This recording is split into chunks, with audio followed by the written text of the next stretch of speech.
Praise the Lord. ஆண்டவராகிய இயேசு கிறிஸ்து நாமத்தில் உங்களை வாழ்த்துகிறேன். அருமையானவர்களே, யோசுவாவின் புத்தகம் 3ஆம் அதிகாரம் 7ஆம் வசனத்தில் யோசுவா கிட்ட ஆண்டவர் பேசுகிறார். யோசுவா ஒரு பக்தன்.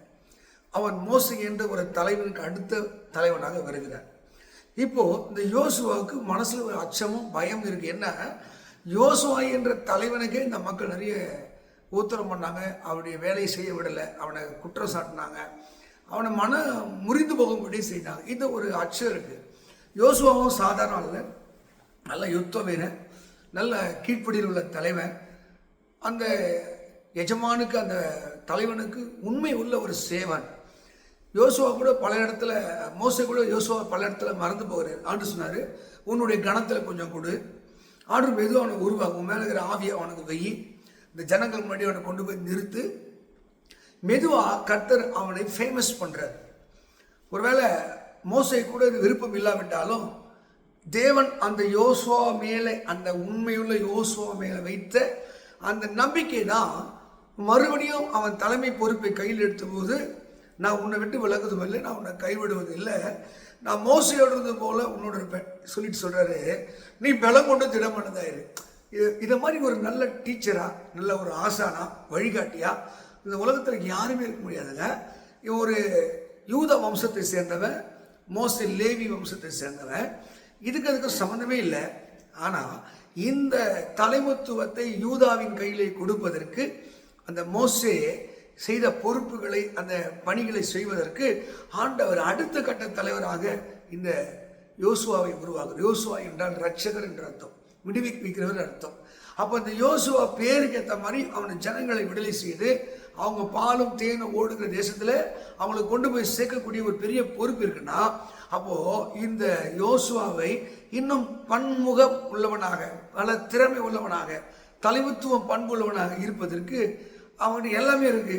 ஆனால் இதை செயல்படுத்தக்கூடாதபடிக்கு அவனுக்குள்ள ஒரு பயமோ தயக்கமோ, அந்த மக்களை குறித்த ஒரு அச்சம் இருக்கிறதுனால தான் ஆண்டு சொல்றாரு, பலம் கொண்டு திடமானதாரு, நான் மோசையோடு இருந்து போல நான் உன்னோடு இருப்பேன். சரி, மோசை எப்படி அற்புதம் செய்தார், செங்கடலை பிளந்தார், வானத்திலிருந்து பேனையும் தண்ணி ரத்தமாக மாற்றி பயங்கரமான அவர் சொன்ன நடக்கும். செங்கடலை தண்ணி வானம் வரும், வராதுன்னா வராது, அப்படி அடிச்சா தண்ணி வரும். அப்படிப்பட்ட வலிமையான அந்த மோசையை பார்த்துட்டு, உன்னை பார்க்கும்போது மோசை மாதிரி இல்லை, அவர் அவ்வளோ திறமைசாலி, அவரோ கிருபை பெற்றவர், இவன் எப்படி நடத்துவான், உங்களை அற்பமாக என்ன கூட. இப்போ கூட நான் ஒரு பாஸ்டர், என் பிள்ளை பாஸ்டர் ஆகும் போது என்ன நினைப்பாங்க, அப்பா மாதிரி இல்லைங்க, அவர் மாதிரி இல்லைங்க, இவரை மாதிரி இல்லைங்க. அது யாராவது ஒரு முதலாளி, அது முதலாளிக்கு அப்புறம் அவங்க பிள்ளை வந்தா அவங்க அப்பா சூப்பருங்க, இவர் அப்படி ஒரு மக்கள் பேசுவாங்கல்ல.